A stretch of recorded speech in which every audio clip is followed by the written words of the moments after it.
Kanya-kanyang trip ang mga youth scooper sa pagpapalipas ng oras ngayong summer. Si youth scooper Paul Jan Tabisula nagtampisaw sa natatagong yaman ng bayan ng Pasukin sa Ilocos Norte, ang King Kong Falls. Malamig raw ang tubig dito kaya naman siguradong mapapawi ang init. Sa Bamboo Farm naman sa Romblon, piniling mamasyal ni youth scooper Karen Joy Amar. Bukod sa maganda, presko rin dito at nakaka-relax.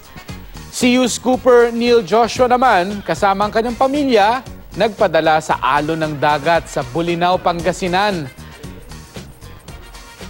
I-share niyo po sa amin ang inyong summer getaway. Ipadala yan sa YouScoop o sa Facebook at Twitter page ng Balita Pilipinas Ngayon. Gamitin lang po ang hashtag na Pasyal Pilipinas.